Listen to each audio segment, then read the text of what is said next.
U.S. Farm Secretary says no amnesty for farm workers from deportation. All right, so you might be wondering, you might have heard a lot of these farmers are saying, well, how are we going to continue to supply food without workers to harvest our farms? Well, they have a solution for you. People on Medicaid. The people on Medicaid are going to get thrown out into the fields to take the place of the deportees. This is what she had to say. I can't underscore enough. There will be no amnesty. The mass deportations continue, but in a strategic way, and we move the workforce towards automation and 100% American participation, which again, with 34 million people, able-bodied adults on Medicaid, we should be able to do that fairly quickly. Thank you. Got it. Automation and Medicaid recipients are going to replace the people that they're deporting in the fields. Brian Allen says here, this is a manifesto for a low-wage police state. Deport the immigrants, threaten the poor, automate the rest. Yep. Welcome to the new American workforce, powered by cruelty, not dignity. This is what we've been saying they want to do. This is what we've been saying they want to do based on what they've been saying, as we will see. This is from Reuters. Most adults on Medicaid work full or part-time or are not working due to illness or disability, caregiving, or school attendance, according to a May brief by the health policy organization KFF. The farm sector has warned that mass deportation of farm workers would disrupt the U.S. food supply. In June, the Trump administration signaled it might pause raids on some farm work sites. It has since reversed course in order to keep its base of chuds distracted in light of their decision to suppress the Epstein files. That you can guess which part I added. Trump's tax cut and spending bill passed on July 3rd introduces work requirements for Medicaid, which the Congressional Budget Office has said is expected to leave nearly 12 million people uninsured. Janice Hughes says here, Brooke Rollins claims that, quote, 34 million able-bodied Americans on Medicaid will be able to replace agricultural workers. 22 million of those people on Medicaid are 50 and over. Wow. We're going to put grandma to work picking fruit.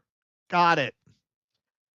So this is our wonderful leader of the Senate, John Thun, responding to a question about what he thinks about this idea that we're going to get Medicaid recipients to replace the migrants. Well, I mean, I think there are things that we can do to create, obviously we've got workforce crisis in this country. And as she pointed out, we have a lot of people, able-bodied adults who, are on programs. And frankly, again, one of the things that we said as a result of the legislation that we passed last week is there ought to be some reasonable expectation that people who are getting benefits through government programs are at least attempting to find jobs. And there are jobs out there, as she points out. There's certainly a lot of work in the ag sector of our economy. But I think the American people, Martha, agree with us that when it comes to government programs, when they're taking money out of the economy, out of the pockets of hardworking Americans, sending it to Washington, D.C., there ought to be a reasonable expectation that you're going to do your best to root out fraud, waste, and abuse, that you're going to do your best to ensure that there are work requirements and that there aren't people who are benefiting from these programs who aren't eligible for them, like illegal immigrants, like other people who should be working. Those are all, I think, reasonable reforms that make these programs fiscally stronger and more sustainable for the long term so they can continue to deliver the benefits for whom they were intended. Yeah. And that's what this is all about. All right, just quickly, are you going to take... Yeah, that's what it's all about. Okay, so illegal immigrants are not qualified for Medicaid. They do not get Medicaid. When they have actually done mass studies on Medicaid, recipient abuse is extremely rare. Extremely rare. It's a very low percentage, minuscule, not enough to affect the budget in any meaningful way. Occasionally, you'll get provider fraud. They just had a big case of that they busted, but this doesn't address that. I mean, obviously, it's fraud. It's not legal. They're giving you the impression that you've got all these illegal immigrants living on Medicaid, or that you've got a huge number of people who are not qualified for Medicaid living on Medicaid. It's simply not true. All of this is designed to make you angry at some imagined poor person who's getting over on you, and to ignore people who are very wealthy who pay little to no taxes. We did a story on that a while ago. I think it was ProPublica got a hold of tax returns from the early 2020s of Elon Musk, Jeff Bezos. These people hardly pay any taxes. There are years where these guys who are worth billions of dollars are paying $40,000 in taxes. In some cases, no taxes at all. That they don't want to talk to you about. So you might notice a pattern here. Here is Tucker interviewed Besant about whether we have the labor force to do what they're talking about. Notice what he goes right to. That the United States has the necessary labor force for this transition? I think we do. I think with AI, with automation, with so many of these factories are going to be new, they're going to be smart factories, that I think we've got all the labor force we need. Look where he goes right to. He didn't go to that question. No. We have a lot of Americans who need jobs. No, he went right to AI and automation. Let's see Howard Lutnik, how he answers a similar question. Pain is in our workers. The American workers have been given the raw deal. And what's going to happen now is we're going to build factories, and we're going to train, and we're going to have trade craft. We're going to do the greatest set of training ever. And our high school educated people, they're going to train to do robotics mechanics. It's kind of like a supercharged BMW mechanic, like you just can fix those robots. You can build air conditioning, as an example. Great pay. Oh, okay. So what he goes to, that's a pretty funny variation he went to. So he's admitting tacitly that these factories are going to be robots, that they're not going to have any work. But they're telling you, but don't worry, you're going to train to fix the robots. See, those are going to be the jobs, and they're going to be even better jobs than working in the factories. The robots will work in the factories, and all of these millions of people who are going to be thrown out of work by these robots, they're going to get jobs working on the robots, because, of course, when they design these robots, they're going to design them so poorly that it creates an enormous opportunity for retraining to service the robots. Right. Yeah, exactly. Which would kind of defeat the purpose of having them, wouldn't it? If you have to create all these high-paying robot maintenance jobs in order to have robots, kind of defeat the purpose of going over to the robots. So you might notice a pattern. She mentions automation. Besant mentions automation. Lutnik talks about automation and comes up with some bullshit harebrained scheme that everyone's going to be trained to like air conditioner maintenance people to work on these robots. It's going to be a huge growth field. Yeah, man, they're not doing any of this to give you jobs. They are salivating at the idea of employers being able to get rid of you, and for the rest of you to have to settle for what little is left. That is what this is designed to do. Now, as we saw with the Bondi segment, where right after pretending the Epstein files and client list don't exist, they went right to trying to distract you with trans in sports, their old their old standby. She goes on with something to get you really, your blood boiling now.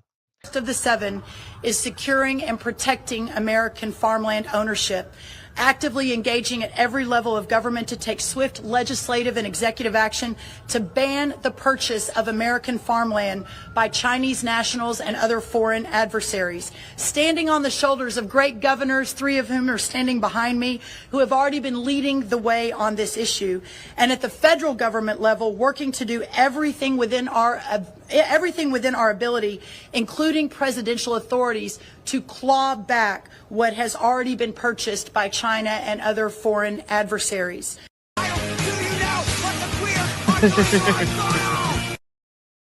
Do you know what the queers are doing to our soil? So you can see here, this is what this is designed to do. Here's Gary D. This is what I voted for.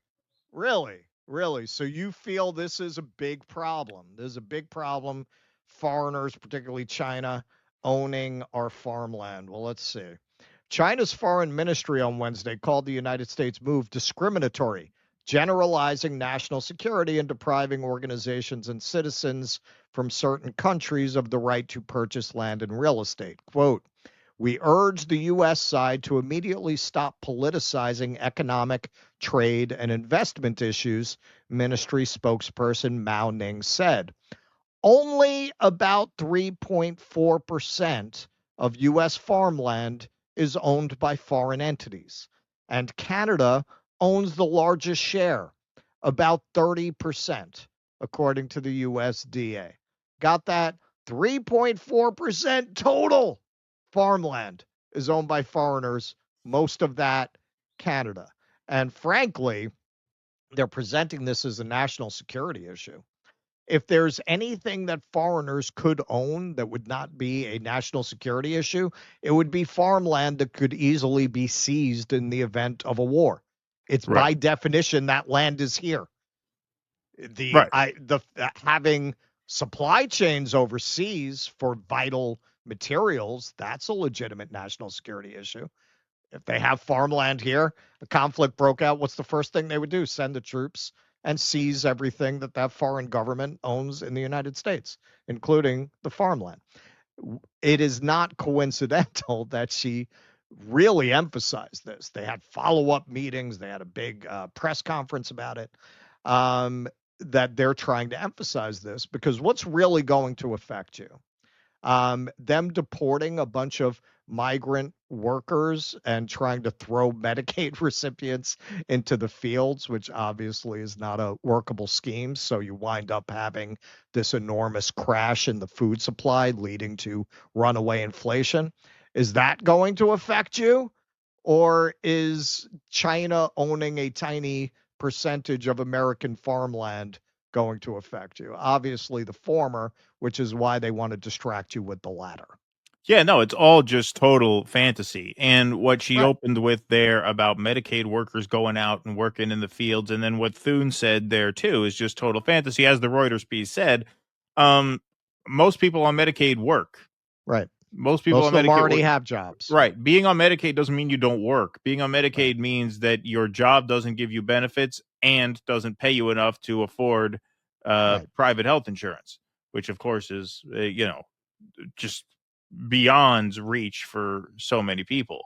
When I was on Medicaid, I worked a lot. I just didn't make enough money because the job sucks, right? Because the jobs suck and they don't pay. That's all that means. So the idea that, we have all of these people on Medicaid are just sitting around not working and we're going to make them work. I mean, it's just, like I said, it's just peasant brained bullshit, and it's completely delusional. It's completely detached from reality. What's kind of amazing about that is that really is directed towards a certain middle class, boomer, sorry to say, who doesn't understand that actually a lot of people on Medicaid work. Because certainly if you're poor enough to be on Medicaid, you know that, hey, I'm working and I'm on Medicaid. I don't have time to go work in the fields. I already have a job. Right. So it's just based on nothing. It's just based on a vague resentment that they nurture amongst their voters, which manufactures consent for their program. That's all that is. Right. And then gin up a little xenophobia with the China thing to distract them from the meat of the press conference. I don't know how many people realize how little you have to make to get Medicaid. Like, in New York, where you need to make minimum $40,000 to maybe kind of be able to live in East New York somewhere and take a train in or something. Going to the bare minimum that you could conceivably maybe live here. I think the cutoff is about $21,000 to be able to get Medicaid in New York City. I knew a guy in New Orleans. Mike Johnson stayed there. This motherfucker did not have a pot to piss in. He was like cleaning bars for 15. He's dead now. He was cleaning bars for $15 an hour, man. He didn't qualify for Medicare in Louisiana. This guy had nothing. Well, nothing. Yeah. Those states that opted out of the expansion, then, I mean, in that case, it's really difficult to qualify. The states that got the Obamacare expansion made it a little bit easier. Still not easy, but a little bit easier, so that the working poor could get it. That's like the Obamacare. The people who benefited most from that were the working poor, right? Who formerly made too much to qualify for Medicaid, but didn't make enough to afford private insurance. That's what I was in that pool, right? So I actually benefited from that. But I worked the entire time. This idea that people on Medicaid don't work is it's nonsense. It's just total fantasy. And so, I don't even know what they're talking about. Again, they're just talking bullshit. It's nonsense. Because they know it appeals to the people in the last segment, like that woman in Texas. I'm tired of paying for your stuff. Right. Yeah. In the end, they're going to have to back down. They're going to get too much pressure from agribusiness. Like, there's just no way that these companies can function without that labor. They're going to have to quietly back off this, if I had to make a prediction. But in the meantime, that talking point plays well to a certain kind of chud. Oh, sure it does. Please clap.